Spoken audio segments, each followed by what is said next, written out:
O ano, Tiffany? Anong petsa na? Anong oras na? Kakauwi mo lang? Tapos ganyan pa yung damit mo. Saan ka na naman galing? Mga ingay-ingay mo naman, kakalating mo lang. Ano? Walang mano-mano? Walang respeto? So, tama mo. Tama mo. Diyan ka na pala. Please ka na doon. Kakain na tayo.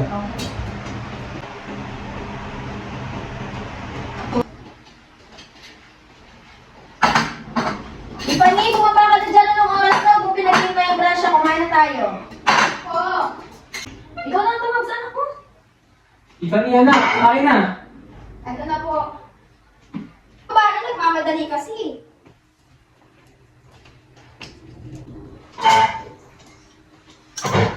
Ako na, nalaman na. Ay, baba muna yung cellphone mo, kakain na tayo. Mamaya naglalaro pa ako. Sige na, baba mo na yan. Magdadasal na muna tayo. Amen.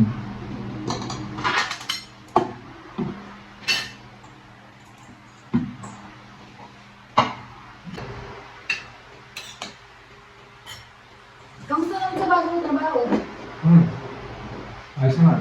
Kayo ba? Ikaw, Tiffany, kamusta naman sa pag-aaral mo? Mamaya na yung cellphone, kinakausap ka namin eh. Okay naman. Yung allowance mo, meron pa ba? Ayun na nga, ma. Wala na pala akong allowance. Kailangan ko na pala nanisip. Magkano na bang kailangan mo ngayon? Kailangan ko 1K. Kasi yung dami namin kailangan bilhin ngayon. 1K? Inong panahon namin, 10 piso, okay na yun eh. 15 kapag may project. Eh ngayon, grabe na. Minsan pinagkukumpara ko, Tiffany pero yung pag-late-late mo nang uwi, hindi maganda yan. Nung panahon namin, alas 6 pa lang, nasa bahay na kami. At saka yung mga kasuotan namin, hindi ganyan, hindi labas-labas yung mga ano. Grabe talaga yung mga kabataan yun. Ano, Tiffany? Hindi mo ba talaga itigilin yung cellphone mo? Nakikinig ka ba? Nakikinig naman ako Busin mo muna yung pagkain mo. Nasa harapan tayo ng pagkain eh. Tapos na kumain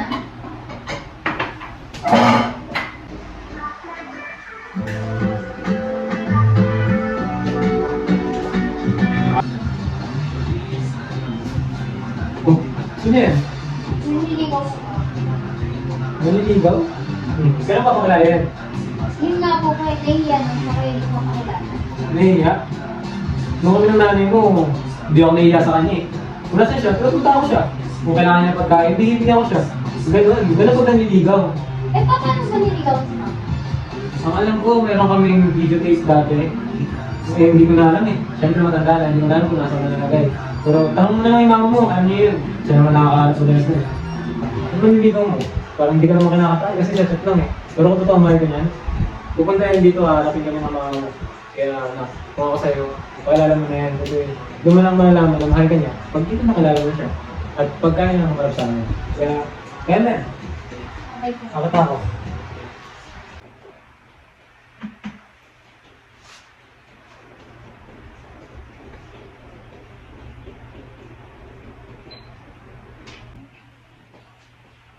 Anak, may ginagawa ko ba? Gumagawa ko na assign. Ako, buti pa ngayon, no? Madami na kayong access sa mga ganyan. Eh, nung panahon namin, kailangan pa namin pumunta sa mga library para makakuha ng mga sagot. May cellphone na kayo, may laptop, may mga gadget. Ang bis-bis nyo na makuha yung mga sagot eh, no? Ma, kailangan ko nga pala bagong laptop kasi hindi na ako maka-access sa mga new files na kailangan ko. Tiffany, laptop na naman. Pangilang laptop ko na yun sa'yo Hindi naman tumataas yung grado mo, bili kami ng bili sa'yo. Ano na? Eh, nung panahon naman namin, kahit wala kaming ganyan, mas matataas pa nga yung grado ko kaysa sa'yo eh. Yaman na naman mama eh. Kinukumpara mo na naman ako sa'yo. Eh magkaiba nga tayo. Akit na nga ako, nag-iingay ka na naman eh. Maglinis ka Okay. Nilinis na nga muna ako.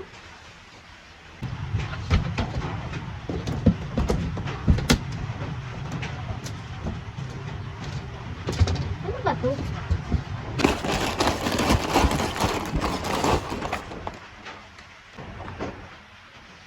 Ito ata yung sinasabi ni Papa.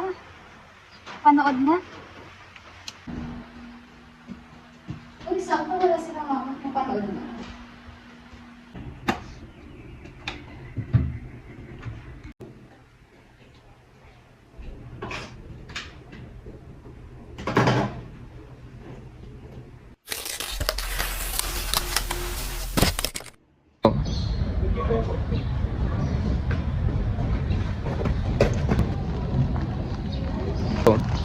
Hoy, Felicia, umuwi ka na. Anong oras na? Ikaw, Bugoy, hindi ka pa uwi. Wait lang, Bugay. Tinatawag na ako ng tatay ko. Sige, bukas na lang. Pasok ka na dito, Felicia. Sige po, tay. Oh, Felicia, anong oras na? Pumasok na, nasa is na.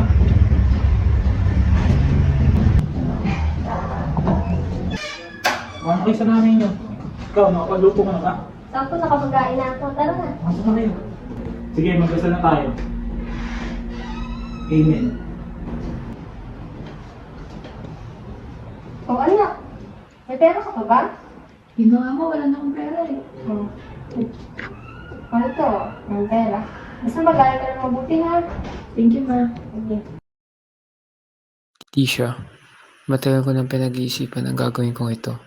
At ngayon lang ako nagkaroon ng lakas ng loob na gawin ito. Nais ko sanang formal kang akyatin ng ligaw bukas ng hapon sa inyong bahay. At sana, magustuhan mo ang kakantayin ko para sa iyo.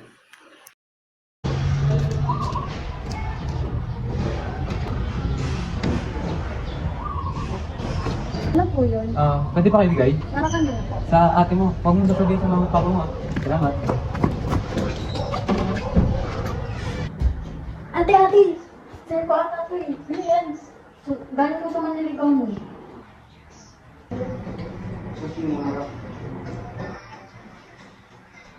Ito na naman pwede nyo itono dito. Ikaw na. Hanap ka eh. Hindi!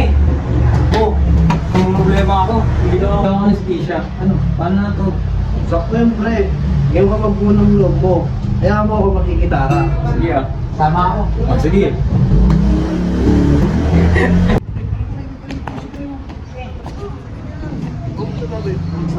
Tao po! Tao po! Tao po! Tao po! Nandiyan po ba si Felicia? Nais ko lang po siya ligawan ng formal.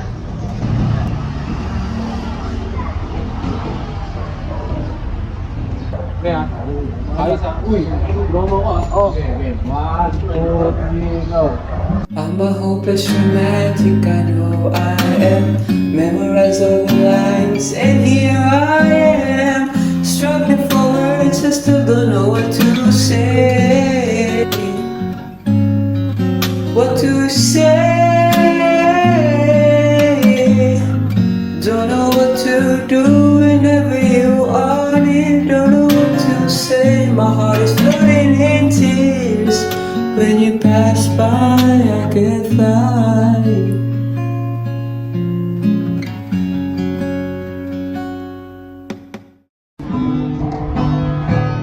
Uy, sino yan? Ba't ang ingay?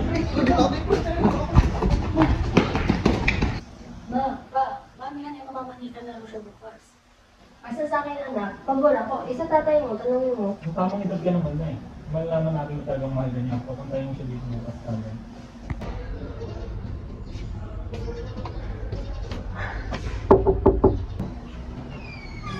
Sino ang mahal ko? Ako po yung naliligaw ni Tisha. Kung pumasok ko dito. Mahal po. Ay, napaka-pogi ah. Ito nga, upo ka dito. Sige po. Tisha, lumabas ka dyan. Hindi ko na yung maniligaw mo.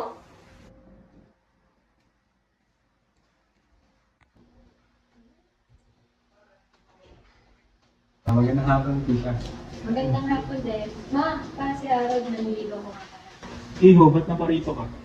Nais ko lang po sana si Tisha ang makasama sa panghabang buhay. Kasi simula po nung nakita ko siya, parang nabiyagyan na po ako eh. Dahil nalaman ko lang na ito ang intensyon ni Haran sa iyo, at nakita ko namang maayos siya, ibinibigay ko ng aking basbas sa inyo. Kaya mo pang alagaan ng aking anak? Opo. Eh, binibigay ko na din ng batas ko sa'yo.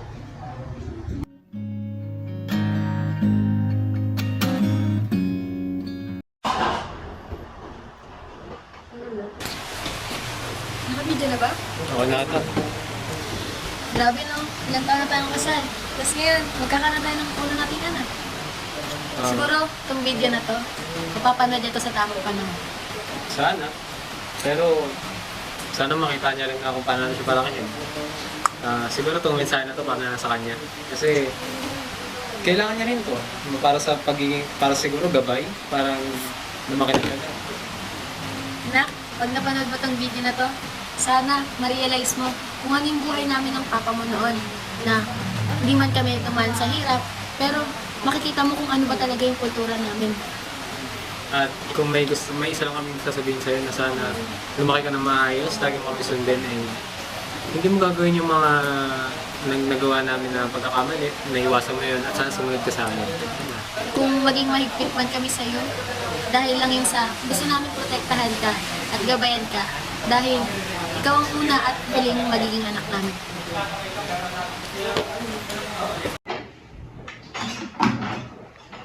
Oh, Oh, pinapanood mo pala yan. Ang tagal na yan ah. Nakakapo ka na kayo.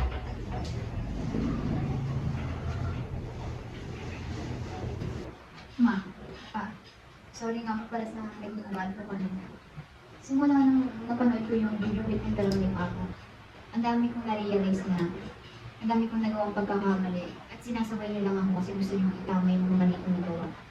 Yung mga kultura niyo noon, nakita ko na grabe talaga yung pinagkaiba. Hindi ko na may agad yun, pero kailangan ko respetuhin kung ano yun. Mga kultura niyo nagawa ko. At malaki talaga yung pinagkaiba ngayon nga.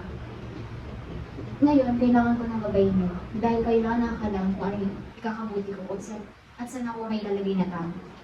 At alam ko din na mula nag-isa yung anak na babae, kaya ginagawa niyo yung lahat na ikakabuti ko para sa akin. Ma, pa, sorry po. Thank you.